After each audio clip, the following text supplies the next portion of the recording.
Carl Jung's final warning to empaths was terrifying. He realized that some of the most sensitive and compassionate people in the world were being hunted not by obvious predators, but by individuals who unconsciously drained their life force. At first glance, these people didn't appear dangerous. They were charming, broken, often deeply wounded themselves. Yet Jung noticed something chilling in his clinical practice. They had learned to survive by feeding on the inner light of others, particularly those gifted with heightened sensitivity. Jung described this as more than a quirk of personality. It was an archetypal pattern, a dance between light and shadow where one person's empathy became fuel for another's survival. To understand why empaths are so vulnerable, we need to examine their origins. Most empaths are not simply born sensitive. Their gift is forged in the crucible of childhood trauma. Imagine a child raised in a household where emotions are unpredictable, where anger or despair can erupt at any moment. That child learns to scan every micro-expression, every tone of voice, every subtle shift in mood. Over time, this hypervigilance becomes second nature. What was once a survival strategy eventually turns into extraordinary perceptiveness in adulthood. But here lies the paradox: the very skill that once saved the empathy makes them luminous prey later in life. Jung saw this repeatedly. Empaths often attract individuals whose own inner flame has been extinguished. These energy parasites, as we might call them today, instinctively recognize the glow of someone who feels deeply and gives endlessly. They gravitate toward that light, not with conscious malice, but with an unconscious hunger born of their own inner void. The process is subtle, invisible, almost impossible to notice at first. It begins with what I call the wound display. The energy parasite doesn't come with demands, they come with stories of pain. They mirror your depth, showing you vulnerability, convincing you that you are the one person who understands them. For an empathy, this is irresistible. To feel needed is to feel valued. And here's the trap: Jung warned that empaths often confuse being needed with being loved. Once the bond is formed, the parasite begins to draw. They create crises that demand your attention. They trauma dump, not as mutual sharing, but as a one-way channel that leaves you emotionally drained. And yet you stay, convinced that your exhaustion is proof of your devotion. Jung noticed this inversion again and again. The parasite convinces the empathy that depletion equals love, that exhaustion equals intimacy. If you've ever walked away from an encounter feeling inexplicably tired, foggy, or emotionally heavy, you may have felt this feeding firsthand. The body signals what the mind refuses to accept. Empaths often dismiss these signals, calling themselves too sensitive or overthinking. But Jung's insight was radical: these sensations are not defects, they are alarms. They are the psyche's attempt to tell you that your light is being siphoned. Modern neuroscience backs this up. Studies show that empaths have hyperactive mirror neurons, the brain cells responsible for simulating another's emotional state. While most people might resonate lightly with another's mood, empaths absorb it like a sponge. This is beautiful when surrounded by healthy, balanced people. But in the presence of those who unconsciously exploit it, it becomes dangerous. Here's where Jung's contribution is crucial. He didn't view this simply as interpersonal dysfunction. He framed it as an archetypal struggle, the wounded healer versus the shadow devourer. Every gift has a shadow, and the shadow of empathy is the compulsion to fix others at your own expense. This is not conscious self-sacrifice, it's an unconscious drive rooted in the terror of abandonment. Many empaths, shaped by early trauma, would rather be drained than be alone. This is why Jung emphasized the importance of shadow integration. Until the empathy becomes aware of their unconscious need to be needed, they remain vulnerable. They will repeatedly attract those who exploit that very need. From an evolutionary perspective, this makes sense. Empaths are like finely tuned instruments designed to detect danger and soothe chaos. But the cost is high. In adulthood, they radiate a kind of emotional openness that predators can sense instantly. It is not coincidence, it is attraction at a deep psychological level. Now here's where the story becomes terrifying. Jung realized that energy parasites are not merely damaged people seeking comfort. They are unconscious agents of the shadow, projections of disowned parts of the self. In other words, they embody what the empathy refuses to acknowledge about their own psyche. The parasite's hunger mirrors the empathy's own disowned hunger to be validated. The parasite's emptiness mirrors the empathy's hidden fear of being empty themselves. This is why the bond feels so magnetic. It is shadow recognizing shadow. Jung wrote, "Everything that irritates us about others can lead us to an understanding of ourselves." For empaths, the irritation is not anger but exhaustion, depletion, and despair. These are signs pointing not only to the parasite's hunger but also to the empathy's own unintegrated wounds. This is the forbidden knowledge Jung hinted at: you cannot save others by letting them feed on your essence. You cannot love someone back into wholeness by allowing yourself to be hollowed out. What you mistake for compassion may actually be collusion with unconsciousness. And yet, here is the deeper tragedy: empaths often derive identity from this dynamic. They believe their worth lies in healing others, even at personal cost. This is why Jung's message feels so radical, even dangerous. To awaken, the empathy must risk being called selfish. They must risk losing relationships that depend on their depletion. They must accept the terrifying possibility that their light is not meant to be consumed by others, but to guide themselves toward individuation. This shift requires enormous courage. It demands that the empathy listen to their body when it signals depletion. It requires seeing through the false narratives that equate exhaustion with love. It requires admitting that some relationships thrive only because one person is sacrificing their vitality. And most of all, it requires the empathy to ask, what part of me believes I must bleed to be worthy? Jung's discovery wasn't just a clinical note, it was a map into the shadow realm where empaths must confront the predator-prey dynamic within themselves. Because here's the truth: energy parasites only have power over unconscious empaths. Once the empathy awakens, once they integrate their shadow, the feeding cycle collapses. The parasite may rage, manipulate, or vanish, but they can no longer feed. And in that moment, the empathy ceases to be prey and begins to step into sovereignty. Jung once remarked that the greatest dangers in our lives rarely arrive in the form we expect. We imagine obvious enemies, visible conflicts, battles we can see with our eyes. But often the most destructive forces are subtle, hidden, and woven into the fabric of everyday relationships.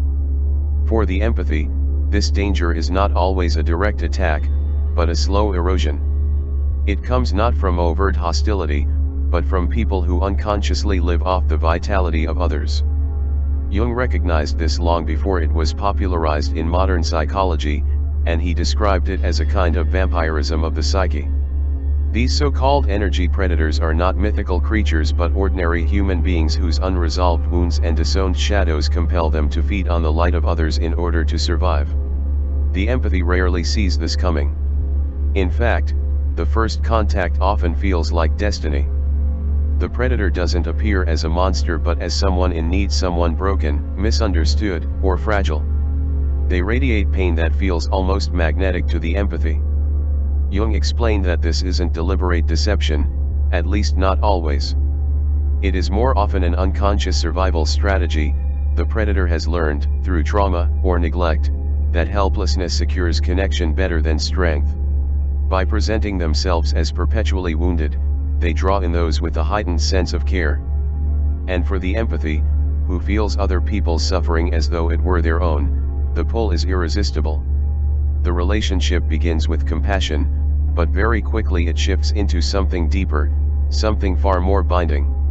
Jung observed how empaths become emotionally enmeshed with such individuals. What begins as kindness turns into a complete fusion of emotional states. The empathy no longer distinguishes where their feelings end and the others begin. Crisis after crisis blurs the boundary until the empathy's own emotional landscape is indistinguishable from the predator's turbulence. And because this entanglement is mistaken for intimacy, it feels like love. The empathy believes they are building a bond, but what they are actually building is a prison of invisible threads. This entrapment unfolds in cycles. At first, The empathy provides comfort or support, and for a brief moment the predator feels whole. Gratitude is expressed, a fragile peace is restored, and the empathy feels useful, even needed. But soon the void reopens, because no amount of external energy can permanently fill what is missing internally. Another crisis emerges: an argument, a health scare, a betrayal, some new calamity, and again the empathy rushes in to soothe, to stabilize, to heal. This becomes a loop, a feeding rhythm. One gives endlessly, the other consumes endlessly. The empathy does not notice at first, because they are animated by the role of savior, but over time the cost becomes undeniable. As the empathy's vitality drains away, something darker emerges, the role reversal. When exhaustion sets in and the empathy hesitates to give more, the predator strikes with guilt. You're selfish. You're abandoning me. You're just like everyone else who has hurt me. These accusations land with brutal force because they target the empathy's greatest fear, the fear of being the bad person, the one who abandons, the one who causes harm. Jung called this dynamic the tyranny of the weak, a paradox where those who appear helpless exert extraordinary control over those who care for them. It is power disguised as fragility, and it is devastatingly effective. The empathy, terrified of becoming what they most despise, redoubles their efforts, pouring even more of themselves into the endless void. And so the obvious question arises: why do they stay? Why do empaths, often highly intelligent and intuitive, remain trapped in these draining cycles? Jung's answer was sobering: because the predator is not only another person, they are also a mirror. The empathy does not just see someone else's wounds, they see their own unhealed parts reflected back. The predator embodies the empathy's shadow, the loneliness they fear, the emptiness they cannot face, the rejection they have never integrated. To walk away feels not only like abandoning another but like abandoning a hidden part of themselves. The entanglement is archetypal: it is the healer drawn to the wounded, not realizing that the wounded other is a projection of their own inner fracture. Over time, the cost is immense. Empaths caught in these cycles report chronic fatigue, depression, brain fog, even physical illness. Jung insisted that this was not just stress or burnout but the psyche crying out for balance. Life force cannot be poured endlessly outward without replenishment. When the giving becomes compulsive, when it is demanded rather than freely offered, the body itself begins to collapse. Worse still, the empathys' sense of identity becomes distorted. They begin to believe that their only value lies in rescuing others. Their whole self becomes fused with the archetype of the healer or martyr. In Jung's language, individuation has failed. Instead of becoming a whole person, they have become a one-dimensional role in service to someone else's shadow. Yet within this tragedy lies the seed of awakening. There often comes a moment when the empathy finally sees the cycle for what it is. No matter how much they give, the hunger of the other never ends. This realization is both painful and liberating. Painful, because it shatters the illusion of love they thought they were building. Liberating, because it reveals the truth: the problem was never theirs to fix. The predator's void cannot be filled from the outside. To recognize this truth is to begin withdrawing the projection, reclaiming one's energy, and facing the hidden shadow within. This does not mean demonizing the predator. Jung emphasized that these individuals are not monsters but unconscious beings driven by their own unmet needs. Their hunger is real, but it is not malicious in the way we imagine villains to be. The empathist's task is not to destroy them or even to judge them, but to step out of the feeding loop. To refuse the role of endless rescuer is not cruelty, it is individuation.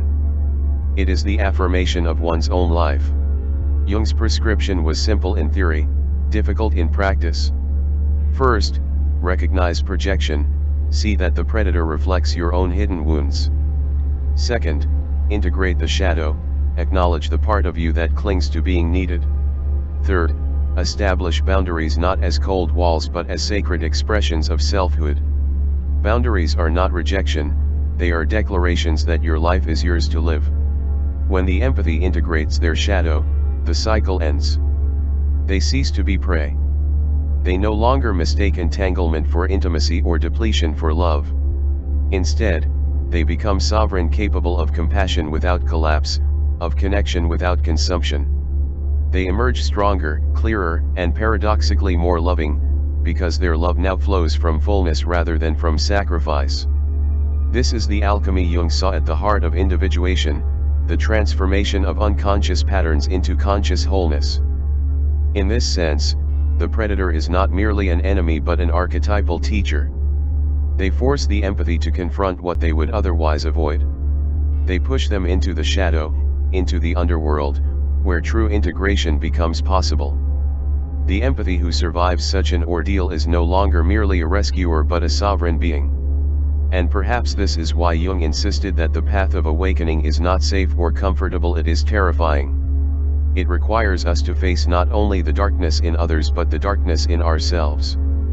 Only then can we rise with a light that no predator can consume. Jung often spoke of what he called the night sea journey, an archetypal descent into the unconscious that every seeker of authenticity must endure. For the empathy, this descent is not a mythic metaphor but a lived experience. It begins the moment they withdraw from the endless cycle of giving and realize that stepping back leaves them alone, face to face with themselves for perhaps the very first time.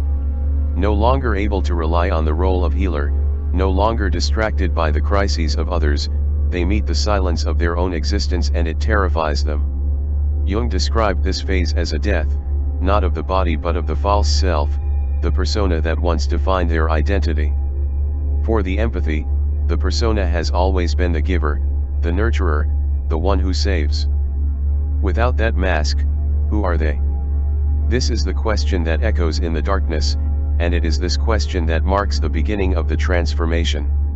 The night sea journey strips away illusions, and the first to fall is the illusion of indispensability. The empathy realizes, often painfully, that the world does not collapse when they stop giving. Those who depended on them find other sources of support, or they sink into their own lessons. This revelation stings, because the empathy has built a sense of worth on being needed. To discover that life goes on without their sacrifice can feel like rejection, even betrayal. But hidden within that pain is a new kind of freedom. If they are not indispensable to others, they are finally free to become indispensable to themselves. Jung understood this paradox: loss of external value becomes the gateway to discovering intrinsic worth. The second illusion to fall is the illusion of unconditional love. For many empaths, relationships have been transactional without their realizing it. Their giving secured belonging, their sacrifice earned acceptance. When they stop giving endlessly, they often watch certain relationships crumble. Friends withdraw, partners lash out, family members accuse them of being selfish. This hurts deeply, but it also reveals a truth that could not be seen before: much of what they called love was actually dependency. Jung emphasized that individuation requires such a purge. False attachments must be burned away so that authentic ones can take their place. Real love, he insisted, is not conditional on self-abandonment. It flourishes when two whole individuals meet without consuming each other. The third illusion to fall is perhaps the most dangerous: the belief that empathy itself is always good. In the night sea journey, the empathy realizes that what they once called compassion was often compulsion. They were not simply kind, they were addicted to being needed. They felt alive only when rescuing someone else. This recognition is humbling, even humiliating. But it is also the birthplace of power. For the first time, the empathy sees that their gift of sensitivity has been hijacked by the unconscious shadow. What they thought was pure altruism was, in truth, a survival strategy. To feel valuable, they had to be indispensable. To feel safe, they had to manage everyone else's storms. Jung's insight here is revolutionary: when we integrate this shadow, empathy stops being a compulsion and becomes a conscious choice. This descent into shadow is grueling. Jung likened it to walking into hell, and for good reason. The empathy must face their suppressed rage, the anger of years of being taken for granted, of saying yes when they wanted to say no, of silencing themselves to keep others comfortable. This rage feels dangerous, even shameful, because empaths are conditioned to see anger as cruelty. But in Jung's framework, rage is not evil, it is energy. When acknowledged and integrated, it becomes the fire of boundaries, the force that says no more.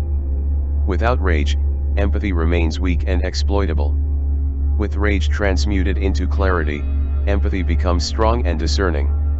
The turning point of the Night Sea journey comes when the empathy realizes that the shadow does not destroy them, it completes them. Instead of being only gentle, they become both gentle and fierce. Instead of being only receptive, they become receptive and assertive. Jung called this the inner marriage, the integration of opposites that produces wholeness. For the empathy, this means they are no longer defined by one role. They can care deeply, but they can also refuse exploitation. They can offer love, but they can also walk away. They can be open, but they can also protect their sacred interior space. This integration marks the emergence of what I call the sovereign self, a being who feels everything yet remains unshaken, who connects with others without losing themselves. With sovereignty comes a remarkable shift in energy. The empathy no longer bleeds vitality into every wounded person they encounter. Instead, their energy flows inward first, nourishing their own body and psyche. Health often improves. Chronic exhaustion fades, sleep deepens, creativity returns. Their nervous system, once perpetually overloaded, begins to regulate itself. This physical renewal is not separate from the psychological, it is the body's affirmation that individuation has taken root. Jung insisted that mind and body cannot be separated, healing in one always resonates in the other. Another profound shift occurs in relationships. The sovereign empathy attracts differently. No longer broadcasting the unconscious signal of use me, they begin to radiate authenticity. People who are manipulative or needy sense immediately that they cannot penetrate the new boundaries and drift away. In their place arrive those who respect strength and cherish depth. These new relationships feel lighter, freer, and paradoxically more intimate, because they are not built on unspoken contracts of sacrifice. Jung described this as conscious relationship, two individuals meeting as whole beings, rather than as roles trying to complete each other. And yet, Jung was clear that individuation is not a one-time event but an ongoing process. The sovereign empathy will still encounter tests. Old patterns will resurface, shadows will reappear, the temptation to collapse into old roles will beckon. But each time, the empathy responds with greater clarity, greater strength, greater trust in themselves. Jung called this spiral development. The same lessons return, but each time at a deeper level, leading not backward but upward. The Night Sea journey never ends completely, but each descent becomes shorter, and each ascent brighter. What emerges at last is something extraordinary, conscious sensitivity. Unlike survival sensitivity, which was compulsive and draining, conscious sensitivity is discerning and powerful. The empathy can still feel the nuances of others' emotions, but they choose what to absorb and what to release. They give not from guilt but from inspiration. They help not to prove worth but to express fullness. They love not out of fear of abandonment but from the joy of authentic connection. This is the sensitivity Jung believed was humanity's future, the ability to feel deeply without being enslaved by feeling. In this state, the empathy becomes more than an individual survivor. They become a model for collective transformation. Their presence shows others that it is possible to live with open hearts and strong boundaries, with compassion and sovereignty united. Their authenticity disrupts systems built on unconscious giving, their clarity exposes manipulations that thrive on guilt, their wholeness invites others to begin their own Night Sea journeys. Jung believed that when one person individuates, the whole collective shifts. The empathy is awakening, therefore, is not merely personal, it is revolutionary. And so the Night Sea journey, though terrifying, reveals its secret purpose. It is not a punishment but an initiation. It strips away the false self to reveal the true. It dismantles survival strategies to uncover authentic being. It transforms compulsive empathy into conscious love. The empathy who endures the descent emerges not depleted but sovereign, not broken but whole, not fragile but unshakably strong. This is the gift Jung left for those who dare to face their shadows, the privilege of becoming who you truly are. Carl Jung often spoke of the archetype of the wounded healer. It was not a poetic flourish but a psychological reality. Those who suffer deeply are uniquely positioned to guide others through suffering. But in his writings, Jung also cautioned that many healers remain trapped in the wound itself, endlessly replaying their pain through their service to others. To evolve, the wounded healer must do something radical. They must transmute their wound into wisdom, their pain into power. This is where the empathy, having survived the night sea journey, begins to step into the role of the alchemist. The empathy is sensitivity, once a source of exhaustion, now becomes a crucible of transformation. Instead of absorbing emotions unconsciously, they learn to channel them creatively. Jung called this the process of sublimation, the redirection of raw psychic energy into symbolic, artistic, or spiritual expression. For centuries, mystics, poets, musicians, and visionaries have borne witness to this transformation. Their private suffering became the seed of works that touched countless lives. The empathy, newly sovereign, discovers this same possibility, that their inner fire, once chaotic, can become a sacred flame of creation. But this is not a simple transition. At first, the empathy may resist the responsibility of creation. Having spent years pouring energy into others, they often feel unworthy of pouring energy into themselves. They may tell themselves, "I am not an artist," or "I have no gift worth sharing." These are echoes of the old false self, the persona that measured worth only by sacrifice. Jung insisted that individuation requires breaking this spell. Creation is not about talent, it is about authenticity. When an empathy allows themselves to express freely, whether through painting, writing, gardening, music, or even shaping their daily life as art, they honor the self, the deepest core of being. The sacred fire, then, is not literal but symbolic. It is the ability to hold intensity without being consumed by it. In earlier stages, the empathy was like a forest set ablaze. Sensitivity burned uncontrollably, leaving them scorched. Now, through integration, they become the hearth keeper, the one who tends the flame deliberately. They can burn away illusions, forge clarity, and warm others without being destroyed. This metaphor reflects what Jung described as psychic containment, the capacity to hold emotional energy consciously rather than reactively. One of the most striking transformations here is the shift from compulsion to choice. Where once the empathy felt compelled to rush into others' chaos, now they choose when and how to engage. Their boundaries are not walls but filters, allowing them to give intentionally. This choice restores dignity. To say yes becomes meaningful only because they are free to say no. To help another becomes powerful only because they are no longer enslaved by the need to help. Jung saw this as the mark of individuation, the ability to live in conscious freedom rather than unconscious repetition. With freedom comes an expansion of influence. Paradoxically, when the empathy stops trying to save everyone, their presence becomes more healing than ever before. Why? Because they no longer give from depletion or fear. Instead, they radiate authenticity. People feel safe in their presence, not because the empathy rescues them, but because they model wholeness. This is the true medicine of the wounded healer, not solving others' problems, but embodying a life where wounds have become wisdom. The alchemical imagery Jung so loved becomes especially vivid here. In ancient texts, base metals were burned and refined until they became gold. For the empathy, the base metal is suffering, years of exhaustion, betrayal, and self-abandonment. The fire is their descent into shadow, the night sea journey. And the gold is sovereignty, creativity, and conscious compassion. The empathy as life becomes a living alchemy, a testimony that even the heaviest burdens can be transmuted into beauty. Yet Jung would remind us that alchemy is never just personal. The work of transformation ripples outward. When an empathy embodies their sacred fire, they ignite sparks in others. Their courage inspires, their authenticity liberates, their presence awakens. They do not preach, they live. And by living, they create spaces where others feel permission to be real.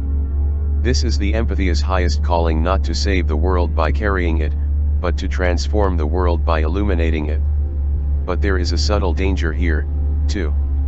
The empathy, having found creative power, may be tempted to return to martyrdom in a new disguise. They might overextend themselves again, now through teaching, guiding, or leading, mistaking external validation for purpose. Jung warned against this inflation, the ego swelling with the illusion of being chosen or special. The antidote is humility. The sacred fire is not a personal possession but a gift to be tended. The empathy must remember that their task is not to dominate or convert, but to shine and to serve when truly called. This humility often deepens through solitude. Jung himself withdrew frequently into silence, building his tower at Bollingen as a place of retreat and reflection. He knew that the fire of creativity requires periods of stillness to remain steady. For the empathy, solitude becomes sacred, no longer a punishment of loneliness but a sanctuary of renewal. In solitude, they hear their own voice clearly, unclouded by the noise of others. It is here that the flame is replenished, ensuring that when they re-enter the world, they do so from fullness rather than emptiness. Gradually, life takes on a new rhythm. Instead of rushing to extinguish every spark of conflict around them, the empathy learns to honor their own cycles, expansion and rest, connection and withdrawal, giving and receiving. Jung believed that this rhythm mirrors the natural order, the dance of opposites that sustains existence. To live in harmony with this rhythm is to live in alignment with the self. The empathy, once enslaved by imbalance, now becomes a living expression of balance. And so, the wounded healer becomes the creative alchemist. Their story is no longer defined by what was taken from them, but by what they create from within. They are not merely survivors of sensitivity, they are masters of sensitivity. Their flame does not consume them, it illuminates the path for others. Jung would say that here, the archetype completes its circle, the wound that once imprisoned them becomes the doorway to their destiny.